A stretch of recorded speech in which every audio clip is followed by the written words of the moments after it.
Assalamualaikum warahmatullahi wabarakatuh.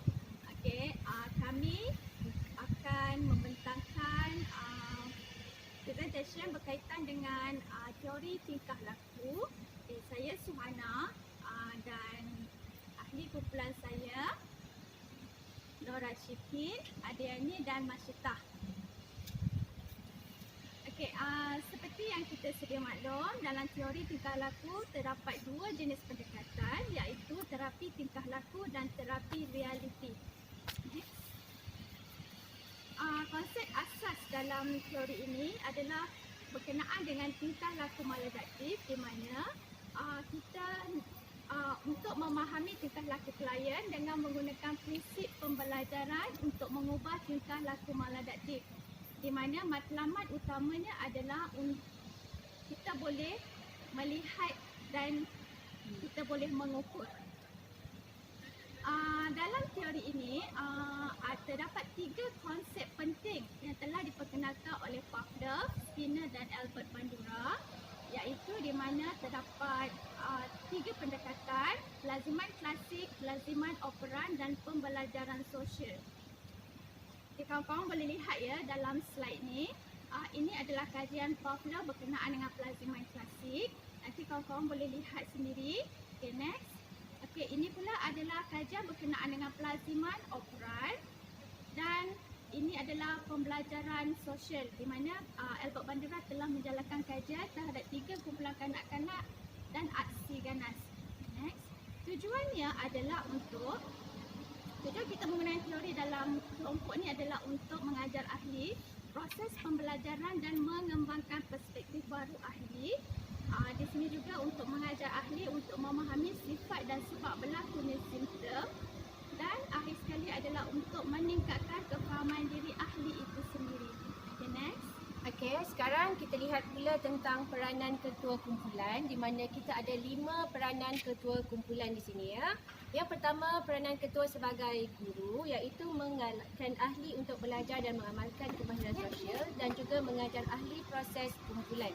Seterusnya, menjadi model tingkah laku yang sesuai, iaitu menjadi model untuk ahli dalam kumpulan untuk belajar, membantu ahli menjalankan penilaian berterusan, bantu ahli merancang atau mengatur teknik yang betul untuk mencapai matlamat ahli, dan juga ketua berperanan untuk aktif memberi arahan dan juga memberi sokongan kepada ahli kelompok.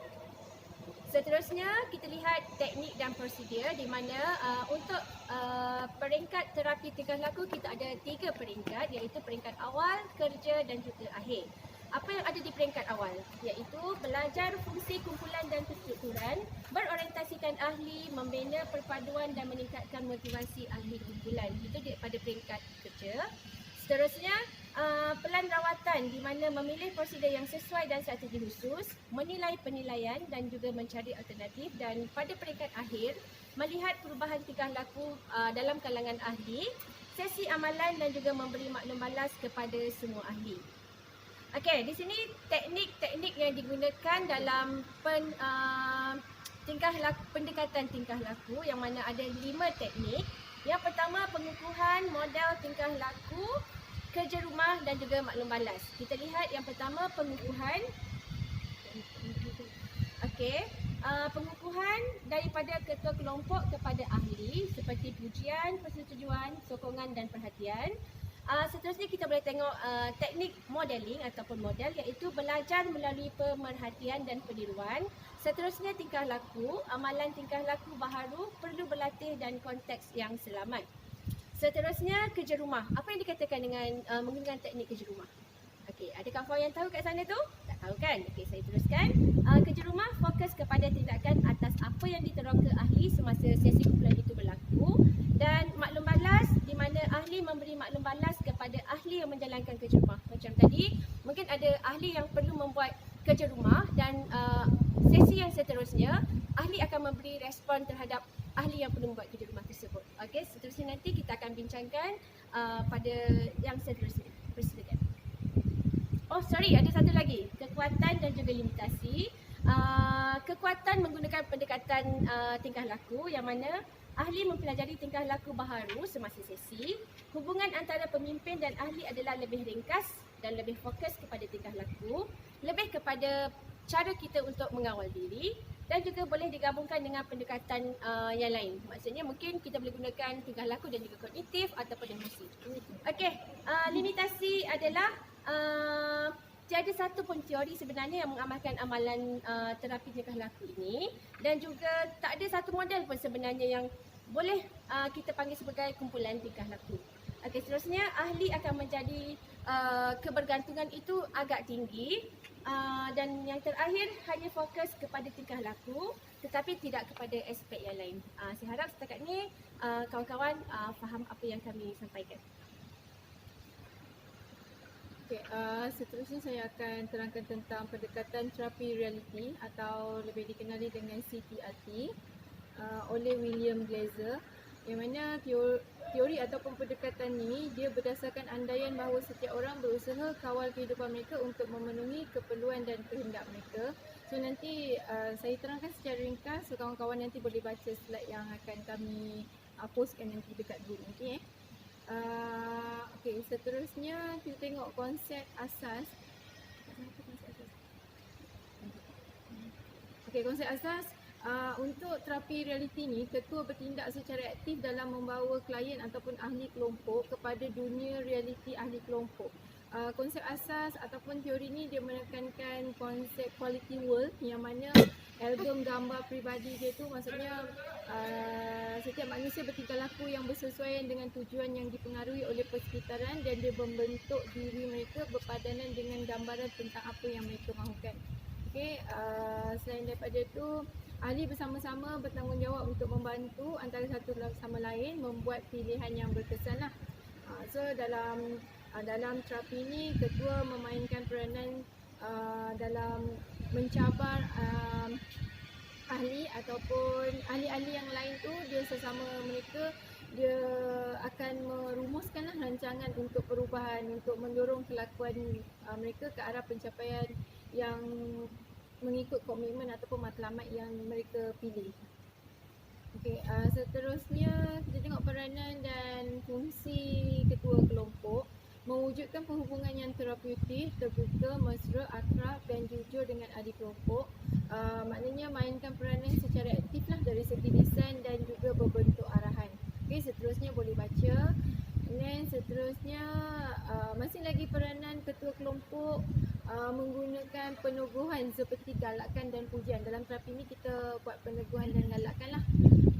Maksudnya peneguhan dari aspek dari galakan dan pujian. Okey, peranan ahli kelompok. Okey, peranan ahli kelompok. Ahli kelompok digalakkan menumpukan perhatian kepada tingkah laku, bukannya perasaan dan sikapnya. So, sekejap depan tu takut slide tak sama. Slide tu sama Sini 18. Okey. So nanti boleh baca, ahli kelompok kena bersikap realistik. Okey, seterusnya kita tengok teknik dan prosedur. So Kak Yani akan terangkan. Okey, teknik dan prosedur dalam terapi realiti ni, okey, yang mana iaitu terapi realiti ni sebenarnya merupakan satu proses ya. Tidak ada pola yang mutlak ya, soalan, teknik atau ketetapan masa yang perlu diikuti oleh ketua kelompok. Okey. Dan ada beberapa peringkat dalam terapi realiti ni. Okey, kita lihat dulu yang mula-mula tu adalah pada peringkat awal. Peringkat awal pemimpin kumpulan ataupun group leader perlu mewujudkan suasana atau persekitaran psikologi yang selamatlah bagi menjayakan satu-satu program kaunseling kelompok ni. Dan perlu ada persetujuan termaklum, peraturan kelompok dan sempadan. Okey, seterusnya kita pergi kepada peringkat peralihan yang mana kita menguruskan ketimbangan, konflik dan juga penentangan. Dan seterusnya kepada peringkat kerja yang mana perlu ada galakan dari segi maklum balas, lepas tu perlu membuat penilaian terhadap tahap komitmen mereka, kita menilai semula dan bantu ahli dalam merangka semula kegagalan bagi menggalakkan pembangunan dan pelan tindakan yang mungkin yang bersesuaian lah yang perlu mereka lakukan. Dan dalam masa yang sama boleh mengajak ahli untuk konfrontasi tapi tanpa kritikan. Okey. Dan Dan teknik seterusnya, prosedur yang seterusnya iaitu pada peringkat akhir yang mana perlu ada isu penyatuan, penamatan, menangani perasaan, pemikiran, melengkapkan perkara yang belum selesai dan membincangkan dengan lebih lanjut. Okey. Kemudian bantu ahli menilai semula tingkah laku untuk membangunkan pelan depan mereka. Okey. Dan seterusnya membantu ahli merumuskan persepsi mereka pada masa hadapan. Okey. Perubahan tingkah laku kita gunakan menggunakan sistem WDEP bertujuan untuk membantu ahli memenuhi keperluan asas mereka. Okey, W ni mewakili iaitu wants itu berkaitan dengan kemahuan. Kawan-kawan boleh tengok dalam slide untuk maklumat yang lebih lanjut. Yang mana dia lebih kepada berkaitan dengan kehendak, keperluan, persepsi, harapan dan impian ahli. Okey, D mewakili doing ataupun direction, buat atau arahan. Jadi tentukan jika apa yang mereka lakukan untuk mendapatkan apa yang mereka mahu. Jadi untuk yang terperinci lagi boleh lihat pada slide yang kami sediakan. Dan E mewakili evaluation iaitu penilaian kendiri yang mana ahli kumpulan membuat penilaian tentang kualiti tingkah laku mereka dan menentukan kegagalan dan perubahan untuk menggalakkan kejayaan. Okey. Dan yang terakhir iaitu P, plan and action, iaitu perancangan dan tindakan untuk membantu ahli membangunkan satu plan perubahan tingkah laku. Okey. Jadi untuk yang selanjutnya lagi juga boleh rujuk kepada slide tersebut, dan plan ni adalah untuk bertujuan untuk mewujudkan pelan yang membolehkan mereka mendapat kawalan berkesan ke atas kehidupan mereka. Okey. Dalam terapi realiti ni terdapat kekuatan dan limitasi. Dari segi kekuatannya iaitu terapi realiti ialah satu pendekatan yang jelas dan jelas. Okey, yang jelas lah. Okey. Teori pilihan dan terapi realiti ini bekerja secara berkesan sebagai pengamal dan kepelbagaian kumpulan lah untuk menggalakkan pelanggan, menggalakkan klien bagi melihat berbagai kebebasan yang mereka miliki. Okay. Dan bertanggungjawab lah, dan digalakkan untuk mereka mencari dalam diri mereka sendiri alternatif yang sesuai untuk perubahan pada diri mereka yang bersesuaian lah. Dan limitasi ialah dari segi terapi realiti kita membataskan perspektif pada masa lalu, yang mana kita tidak fokus pada masa lalu. Jadi kita hadkan perhatian, luahan dan penerokaan perasaan dan lebih kepada tumpuan pada masa kini dan tidak meletakkan sangkaan yang melampau. Okey, jadi kesimpulannya secara keseluruhannya terapi realiti dianggap paling mudah sebenarnya untuk dipraktikkan kerana ianya lebih realistik dan praktikal, okey, dan boleh digunakan dalam banyak bentuk perkhidmatan kaunseling. Dan tujuan matlamat terapi ini adalah untuk mengatasi pelbagai masalah tingkah laku dan emosi negatif, okey, yang terutama sekali di kalangan remaja dan belia lah, okey. Dan di samping itu kepercayaan dan keyakinan terhadap kemampuan ahli kelompok untuk memimpin dirinya sebagai seorang bertanggungjawab telah memberikan satu penghormatan dan sokongan moral kepada diri individu itu sendiri. Okey. Jadi dan dalam terapi realiti itu